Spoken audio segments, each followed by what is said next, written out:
The Northtown News Magazine is brought to you in part by eVoter. eVoter is proud to be a sponsor of the Northtown News Magazine. Hi, I'm Marty Levinson. Welcome to the Northtown News Magazine. Hi, I'm Marty Levinson, and welcome to the Northtown News Magazine. I'm Marty Levinson, and you're watching Northtown News Magazine. Come on, baby, don't you wanna go? Come on, baby, don't... Hey there, I am really Marty Levinson. Don't let anybody fool you. Welcome to the Northtown News Magazine show with the greatest cameraman around, Sonny Hirsch, and your host, Avi Myers. Thank you, Marty. Avi Myers, Northtown Neighborhood News Magazine, a presentation of Sonny Hirsch and myself. Dial us up on the World Wide Web, www.ntnm.org. Your gateway to YouTube, where over 140,000 shows have been watched. We're real big on community policing, www.caps24.org. Sonny Hirsch, entire technical crew, in his spare time, chairman of the 24th District Police Advisory Committee, keeps that website. If you are in West Rogers Park, or part of Edgewater, check it out for your community policing meetings. There is no substitution for seeing your police face-to-face. It is a pleasure to have, again, as a guest, and someone who actually is, for the first time, giving his opponent a serious run for her money. Joel Pollack, how you doing? Nice to see you. First of all, my pleasure, and you did one of the great Marty Levinsons that will go down to the Marty Levinson Hall of Fame. And for those of you who missed the beginning of the show, go to the web, because we're going to replay it in the beginning of this one, where he does this quick draw thing with the scissors. Second Amendment scissors, you could call it. Well put. When I walk up north here, I see a lot of, and not just north. I walk west here. I walk in the neighborhood. There are a lot of Joe Pollack signs on people's lawns. These are not the kind of signs where somebody's paying somebody to put them on a parkway. These are in people's houses. Absolutely. Well, we've had a tremendous outpouring of support, and the signs are going up. We have people coming to our meetings. We had a town hall meeting in Skokie in mid-August that had over 250 people at the Holiday Inn on Toohey, and that was standing room only. We had a Women for Pollack event that had close to 200 people, also standing room only. We have people coming out to our events from all across the district because people are really excited about the challenge that we're presenting and the option that we're giving to people in the 9th District. And there's no question you've got people excited, and plus you're getting all sorts of interesting people coming in from out of town that are nationally known, if not world known. Right. Well, September 1st was our fundraiser with Representative Paul Ryan, which was a great success. And on Labor Day, we had Vivica Fox as well, who's a very prominent African-American actress from Hollywood, whom I appeared in a movie with. Actually, I had a very small role really? in a Hollywood action movie, went straight to DVD. I played the FBI agent who tells you what the bomb does. So we've known each other for a while, but she's coming in to do our education event. And yeah, we've got a lot of people coming around to help us because this really has become a race of national importance. Certainly if you care about spending in our economy, certainly if you care about the U.S.-Israel relationship, those are two issues on which this has become a debate of national importance. Yeah, you also had some hotshot liberal support you, a lawyer from out east. We had Alan Dershowitz, who is a great criminal defense attorney, also a great defender of human rights and of Israel.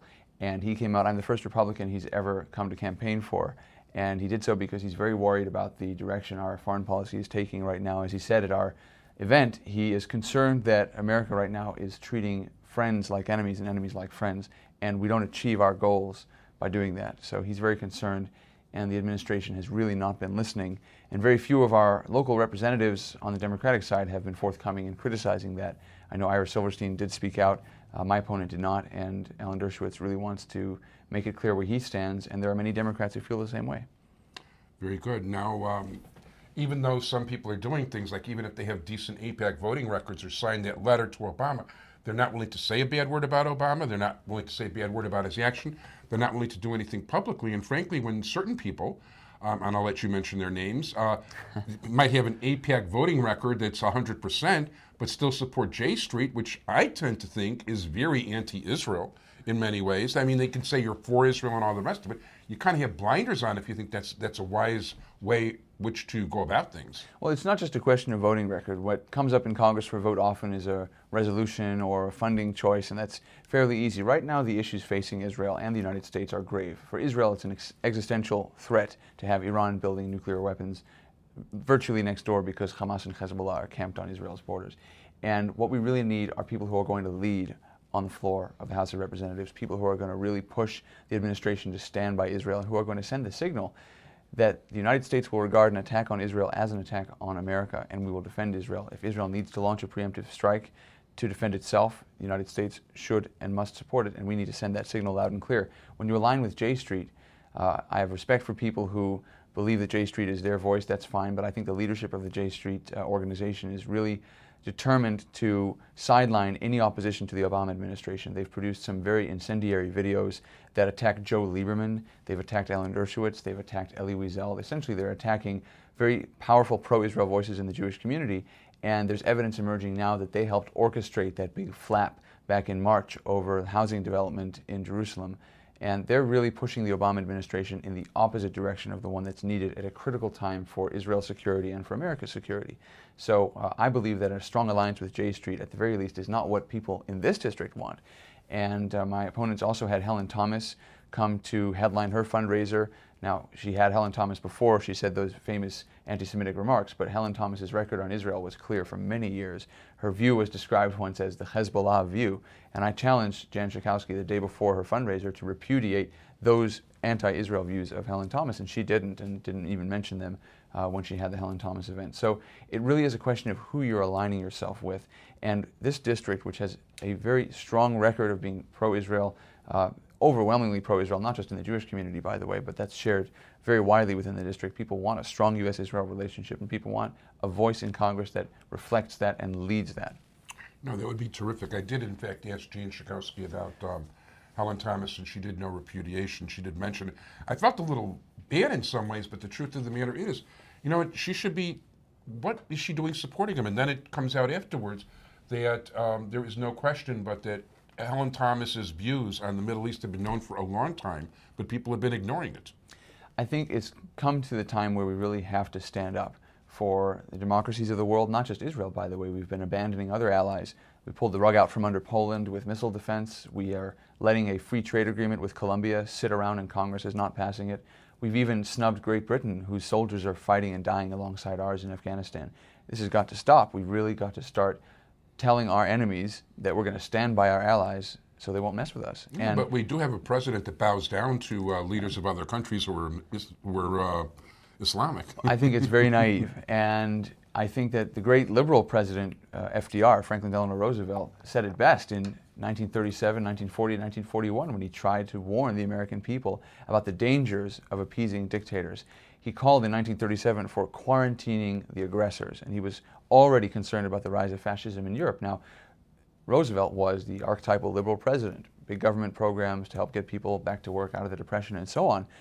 Even he knew that you don't appease dictators. You don't, as he said in 1941, you don't listen to the complaints of those for whom international law is just a one-way street. So we want to stand, whether we're Democrats or Republicans, with the philosophy that Roosevelt was promoting and preaching, not with a radical philosophy that believes in capitulation and appeasement, because in the end, as Roosevelt understood, if you do that, you're not going to avoid a war. You're just going to face a bigger war later on.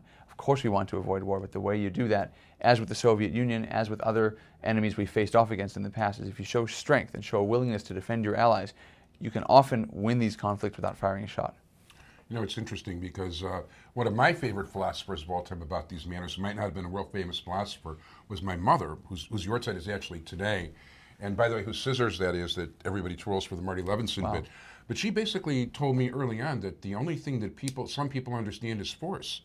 And if you don't distribute that force back, they will step on you immediately and they will take whatever there is to take.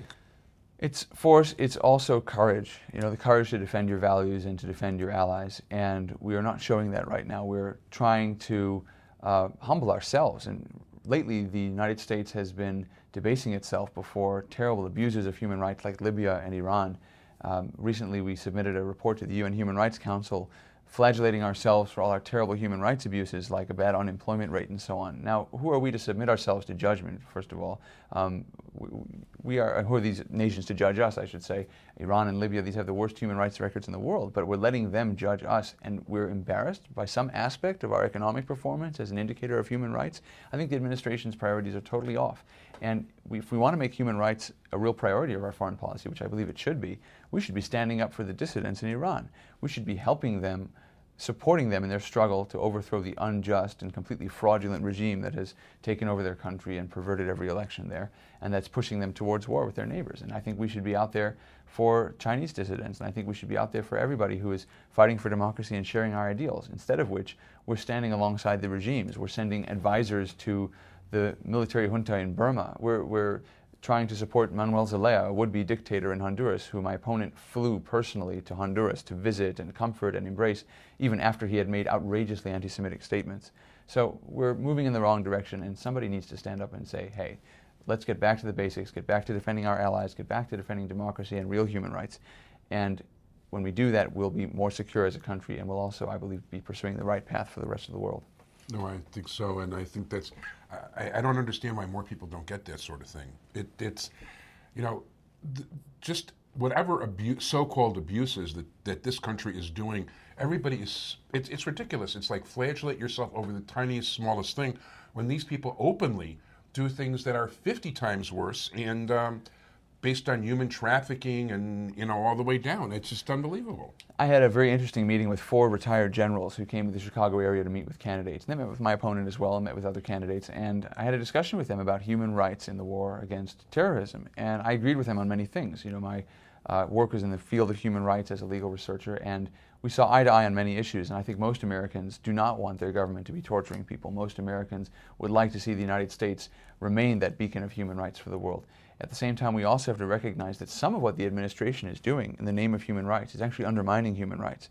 When you take war criminals and terrorists have committed war crimes and you move them from a military tribunal or military commission into the civilian federal court system and give them all the protections and so on that are additional in that system, you're creating a perverse incentive for terrorists to continue to target civilians, because at the same time you're saying, well, those who targeted the USS Cole, they're going to get a military trial, but Khalid Sheikh Mohammed's going to get a federal district court trial.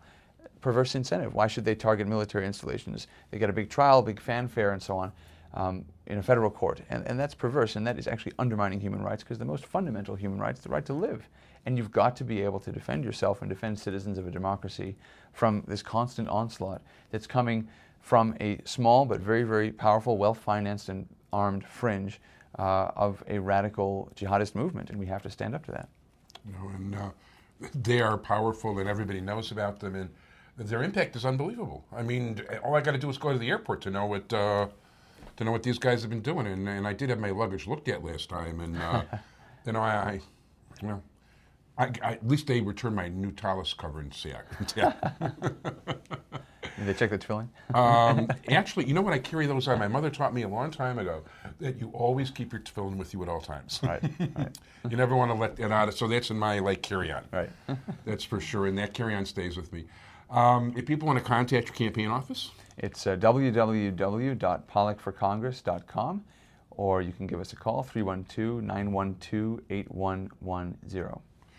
And you can catch previous interviews with Joel on the web. And by the way, I was remiss to mention, too, we'll be looking at the 9th Congressional race in great detail in Jewish Chicago, which will come out right at the start of early voting.